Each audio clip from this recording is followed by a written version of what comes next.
The judge has dismissed Baldoni's lawsuit. So, what does that actually mean, you guys? Also, a big win for Blake Lively and Ryan Reynolds. And I know Justin is not very happy or very pleased of the judge ruling and what the judge has decided. So, what is going to be the next action in regards to this lawsuit? And we're going to dive in, we're going to talk about it. So, welcome back, everyone, to That's It.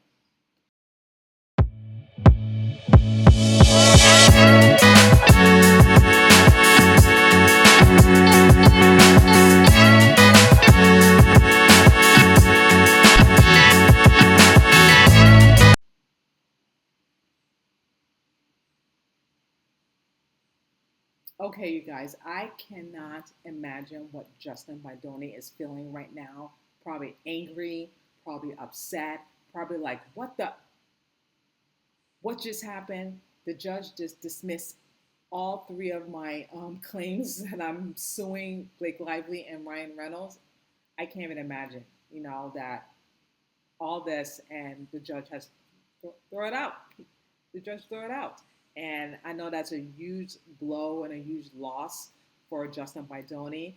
But I know and I'm confident that Brian Freeman will go to figure something out to try to fix this, try to amend this, because according to the judge can, Justin Baldoni can amend this, but he can't amend those three things that the judge has thrown out, which I'm going to break it down to what the judge has thrown out.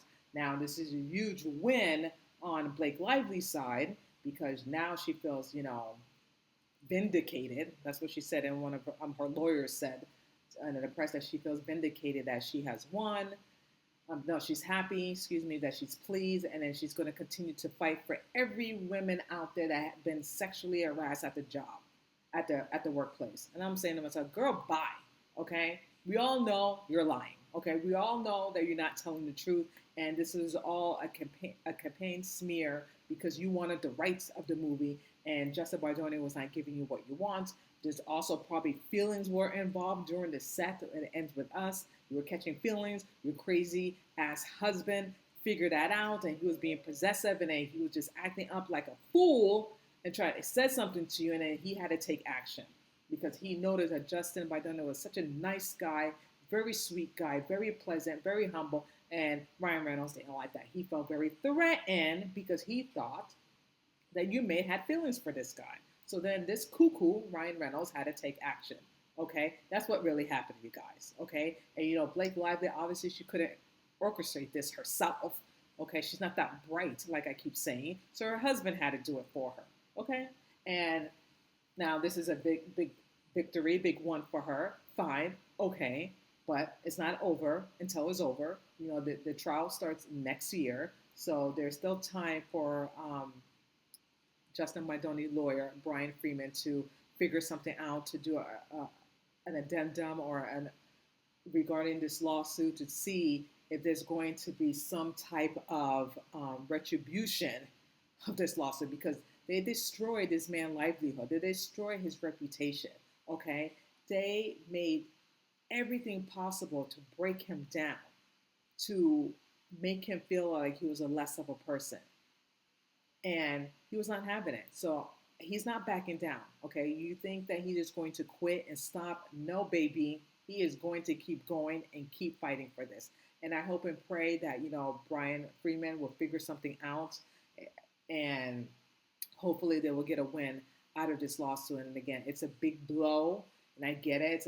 It's a setback, and I'm very disappointed. Like when the judge said all these things in the file that he did, 137 pages, which I just skimmed through, to be honest with you, to figure out why he dismissed some of Justin Baldoni's lawsuit.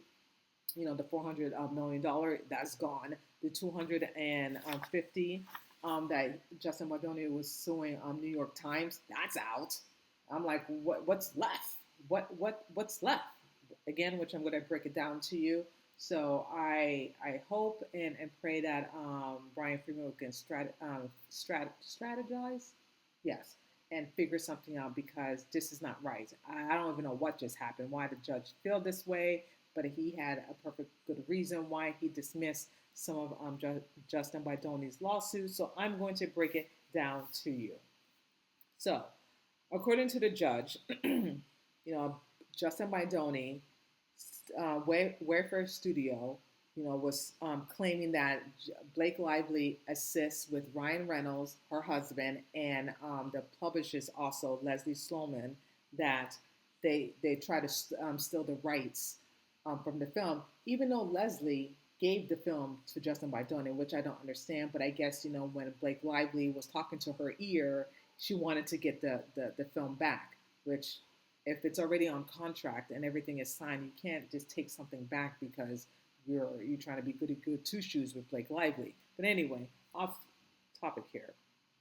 So, and they threatened to say, well, I'm going to take the film away from you. I'm going to take the film. I'm not going to promote the film. If you don't do, as I say, which I'm paraphrasing, if you don't do what I ask, we're not going to promote the movie. And, Justin Baldoni, he was like freaking out because, he worked so hard to produce, this movie. And, and I'm not a filmmaker here, but I can understand like the backside of it. Like when you put all your money into it and when other people is investing in this film, and you see there's so much potential, and you see that this movie is going to do well, you will do what you can to please everyone, make everyone happy, and be fair. And that's what all Justin Baldoni was doing. He just wanted to be fair. He just wanted to finish making this movie because there was a lot of money put into this movie, a lot of time and a lot of effort. So when Blake Lively was like saying that she was threatened to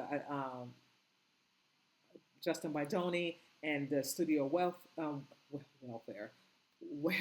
Wayfair, excuse me, and saying that she is not going to promote the movie. She wants actually total creativity control of the film.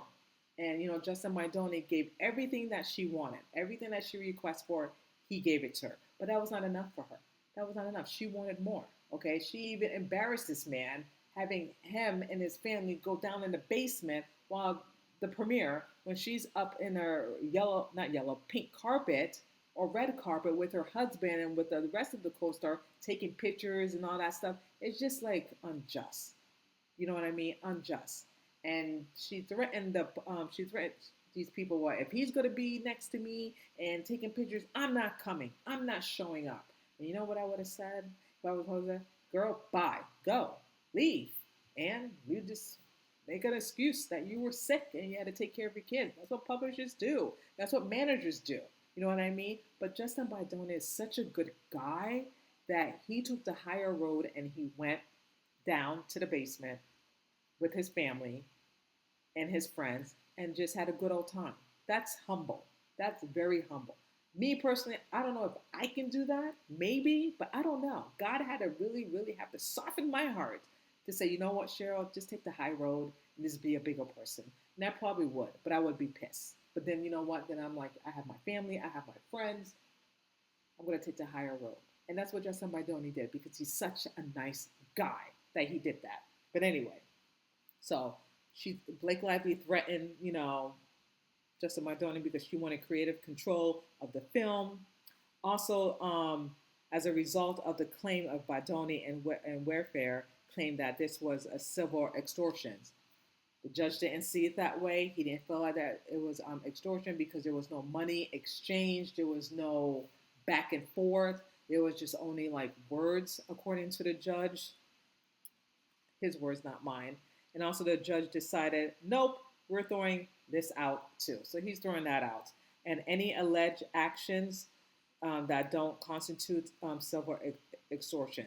Basically, he cannot refile this. Okay, Justin Baldoni cannot refile this. So that's out. Also, as per the judge, based on what Ryan Reynolds said to the public, of saying that he was a pervert or pervert. I don't think it was a pedophile. It was one of those P words. A pervert. Okay, and because Ryan Reynolds heard it from someone else, and Ryan Reynolds repeated it and told other people, the judge said because of defamation, he said you can't. No, He threw that out, even though Justin Baldoni said that's defamation, because he is, slandering my name, slandering, telling people that I'm a pervert, which I'm not a pervert because he's listening or hearing it based on someone else. And judge say, well, you know what, whether if it's true or not, or whether Ryan Reynolds was lying or not, still you cannot sue someone for that, which I think that is so wrong. Like if someone accused me of something that I didn't do, it's not defamation. Like I can sue someone for that, but I guess according to the judge, you can't, and he can't refile that either, which I just so unbelievable for me. So based on the information that Ryan Reynolds heard from someone else, and Ryan Reynolds repeated it basically, that he can't sue because of that defamation, which that's just crazy to me. Crazy to me. And I'm just breaking it down to my understanding, to my level. I know that's probably is more to it, but I have to break it down to my level, that to my understanding, if that makes sense, you guys. Now, the New York Times lawsuit, the $250 million, that's thrown out. So according to the judge, Baldoni and Weber claims that defamation against the New York Times um, of the interview that Blake Lively did, it went viral. It went super viral, as we know that everyone believed, majority of the people believed of Blake Lively until Brian Freeman brought the receipts. When Brian Freeman brought the receipts, then people thought, wait a minute, this is not matching. This is not mapping correctly. And now people started to believe that Justin Baldoni was telling the truth. Now, I'm on Justin Baldoni's side here, okay? Like, Blake Lively did an interview with New York New York Times, okay? Based on her allegation that she said that she was sexually harassed during the film, it ends with us. New York Times ran with it. They went with her words. They believed what she had to say instead of fact checking. Now, I'm not a reporter. I didn't go to school for journalism. I didn't do none of that stuff. But what I do know, I have common sense. If someone's telling me and making accusations towards someone, you would think you will fact check and get proof of it. If it's true or not, you would interview all the cast members, you would interview the producers, the directors, whoever was on the set that ends with us, get some evidence, something that's a credible use, and use it. But no, New York Times and whoever interviewed Blake Lively, they didn't do that. So they basically took her word for it. So if they said, God forbid, Justin is a serial killer, which he's not, they would have just took her word for it and ran with it and published the story. And that's basically what they did. They published the story without even fact checking everything, because she's Blake Lively and because she's married to Ryan Reynolds, which is totally messed up. And that's when that's when Justin said, no, I want to sue New York Times because they had no right to publish that. And they had no right to publish that piece about me when that's not even true. The judge threw it out. The judge said no. The judge said no, no, no, no, no. According to the judge, he said that we can bury any. This is what they said, in New York Times. We can bury anyone inside Hollywood. A smear campaign. The judge wrote to allege facts indicating that New York Times reviewed availability evidence and reported, perhaps in a dramatic manner, what is believed to have happened. So basically, in a nutshell, what the judge is saying, well, there's no proof of it, basically. That's what the judge is saying. That's my understanding of it, that, the judge said, New York Times, they just did there's no evidence, there's no proof of what they did was wrong, basically, in New York Times. Not saying what Blake Lively's saying, if I'm making sense, hopefully I'm explaining it correctly. And the judge threw that lawsuit out. So the $250 million, that's thrown out. So the judge threw all those things out, and basically the $400 million lawsuit too. So basically, Justin Baldoni is not getting any money for New York Times and also for Blake Lively. And I'm saying to myself, what's next? What's next? What is next left in a lawsuit? Now, like I said, and the judge said it too, he can do an addendum. Okay, me say it right, an amendment during a lawsuit, but it can't be one of those three. I'm just like, man, this is so unjust. This is so unfair. I'm like, what is happening here? And I'm thinking to myself, was the judge paid off by Ryan Reynolds? But I don't want to make any accusations unless I have proof of it. So I'm not going to say that. But it just seems that way because it just seems so unfair.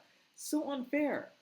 And I know, obviously, no one's not believing Blake Lively because she's a liar. She's just a manipulator.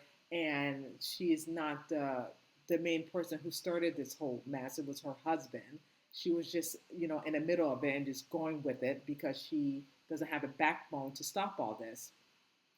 My whole thing is, can this lawsuit be win? Can it favor Justin Baldoni? And I hope and pray it does. Really, I really do. I really do. I really hope that Brian Freeman will work. Not he does work hard, but he will find some loophole to I wouldn't say overturn it, but just try to figure something out because this is not fair for Justin Baldoni. This has been going on since last year, and this is just affecting Justin Baldoni himself, probably his family, his friends. There's money involved. Paying attorney fees and stuff like that. It's a lot. It can be very stressful. I never been through a lawsuit before, but I can just imagine it can be draining. It can just be mentally draining, mentally, physically, spiritually, you name it, everything. And I just hope and pray that they at least pay his attorney fees and all that stuff. I hope the judge make that fair. You know what I mean? And I hope the judge really, really, really looks at every aspect of this evidence and really see what type of person Blake Lively is because she is a liar. None of this stuff that she claims is true. We all know it. We all believe it. We're all on Justin Baldoni's team, and I hope and pray that everything works out on his favor. And that's all I'm going to say about that. But before I let you guys go, I just want to talk briefly about Jane, the victim number 2 that testified against Sean Diddy Combs during the trial. I had a thought, and I just needed to put it out there. Now, this woman, she met Sean Diddy Combs when she was, 35 years old, okay? 35, grown-ass woman, okay? Have a child. I don't understand, and I just want to be very clear. This is not me putting Jane down or demonize her situation, what she went through with Sean Diddy Combs. However, she was 35. She knew what she was getting herself into. Because not in the beginning, obviously, because in the beginning,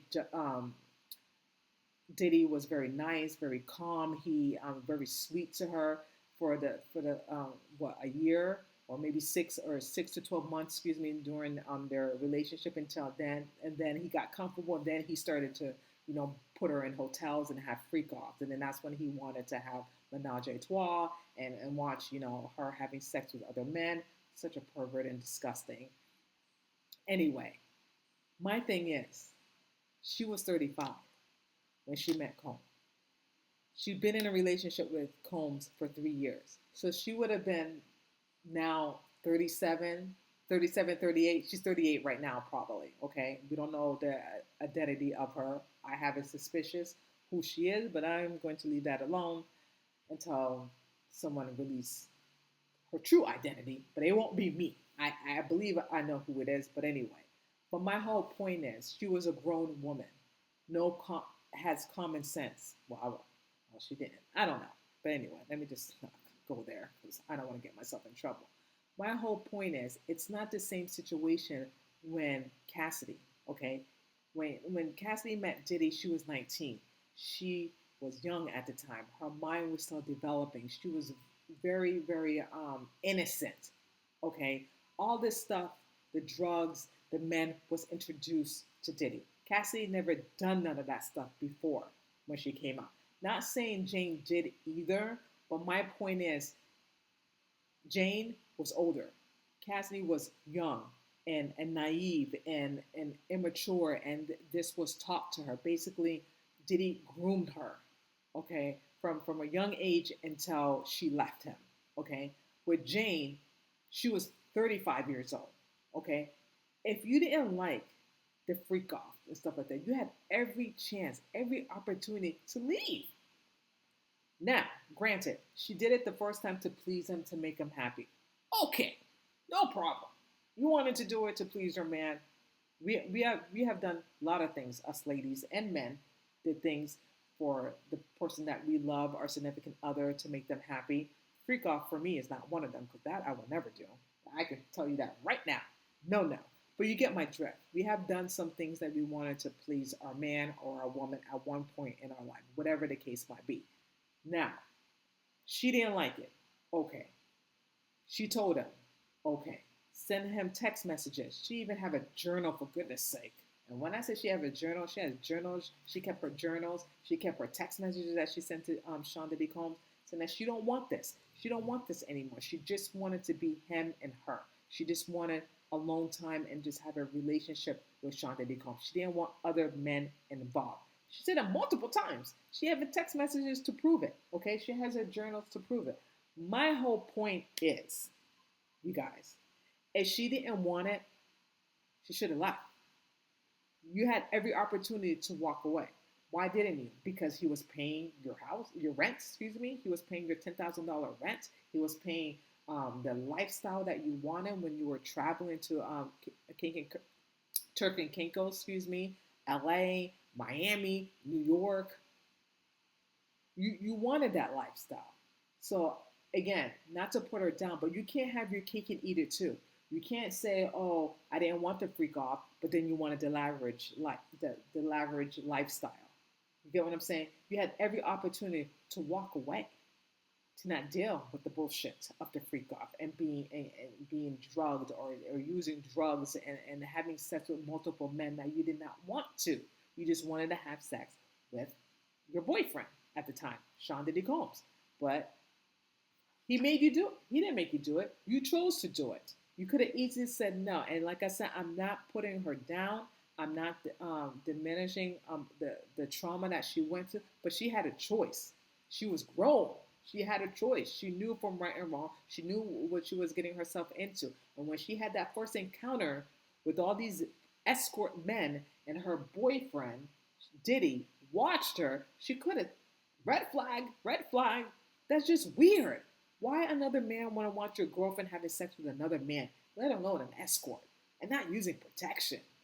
That's just disgusting and gross and weird. And that tells you that man did not have respect for you, your body, your relationship, because he wanted you to have sex with multiple men while he's watching.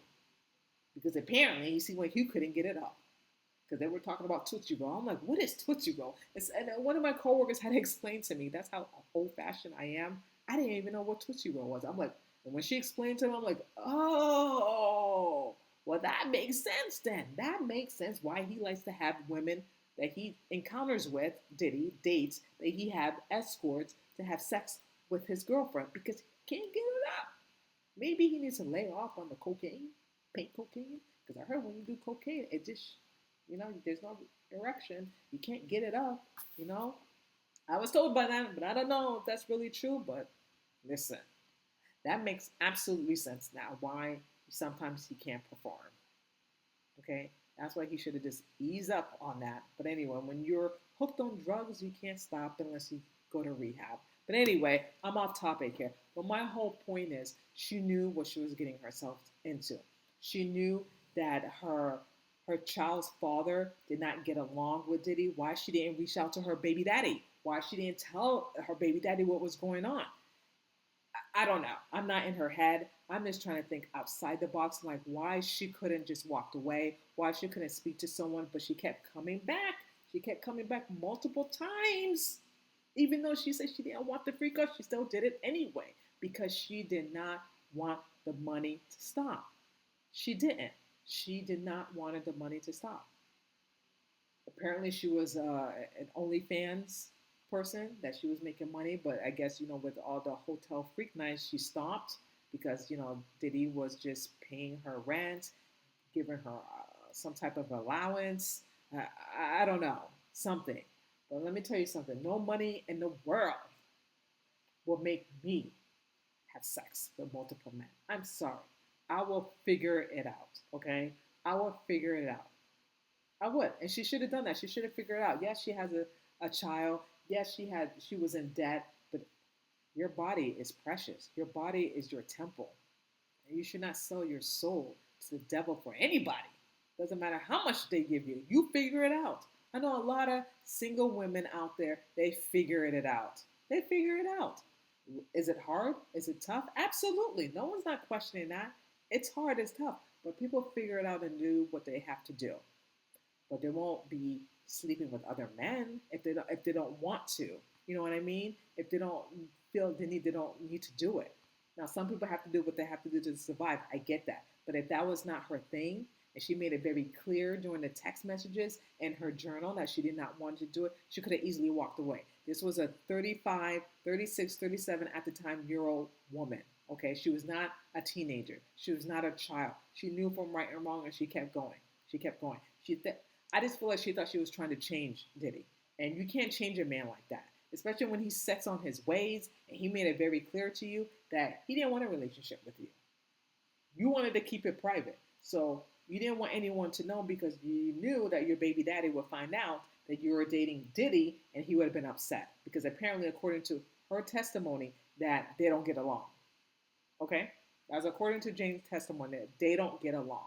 So my thing is, you knew the type of man he was. Okay? You thought that you can change him. You can't change a man like that. You really can't. Only God can.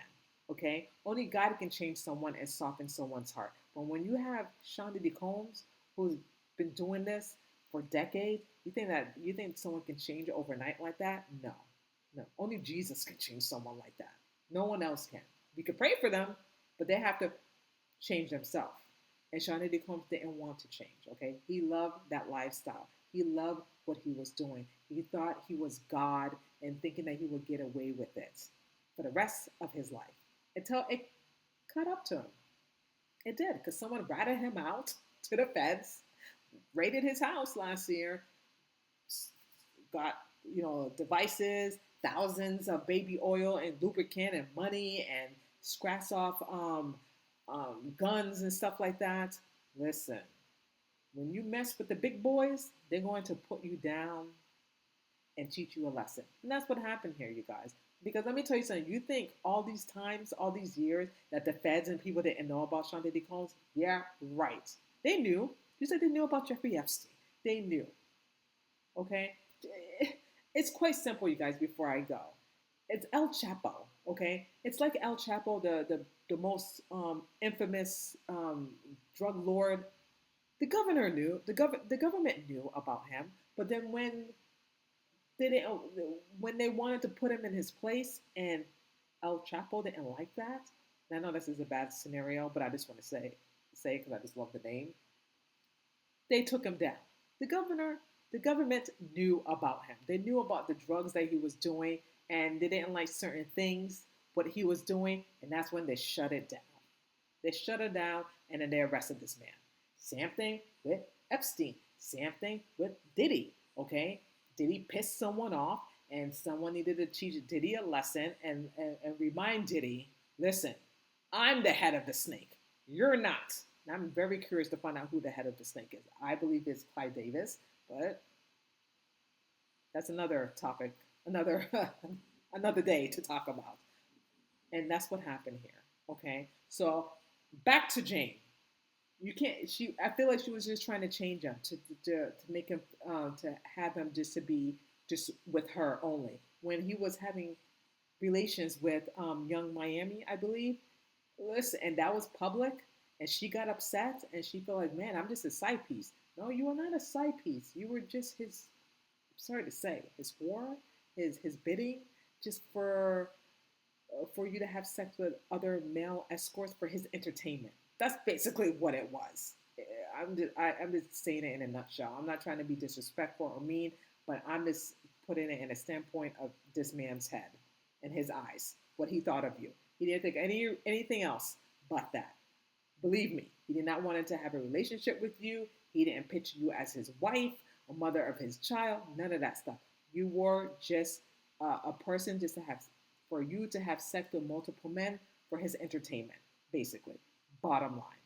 And that's how it is. And she had every opportunity to walk away, but again, trying to gaslighted her, threatened her, saying, if you don't do this, I'm not gonna pay your rent. Then when he said that to you, she should have said, boy, bye, goodbye. Okay, don't let a man control you. Don't let a man weaponize your rent, your house of stay. Come on. Once they do that, they got you. They got you. And he knew it too. He knew that he got you. He knew that everything that he can say to manipulate you, to gaslight you, he knew that you would just go back. Go back. Because you're just going to say you didn't have a choice. Because you needed to have a roof over your head for yourself and for your child. When there's other options. Obviously, I don't know if she's close with her family, Jane, or she doesn't have. I don't know if she had like good support system for her to talk to someone about this at the time of the hotel freak off. I don't know. I would think that she did, but obviously she didn't because she still continued to go back to this freak of Diddy.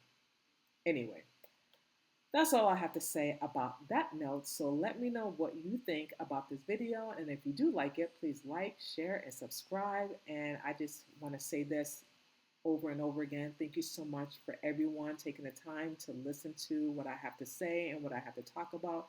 I really appreciate you subscribing, liking, and sharing. And I love you all. And have a wonderful night. And I will see you guys next time. Bye.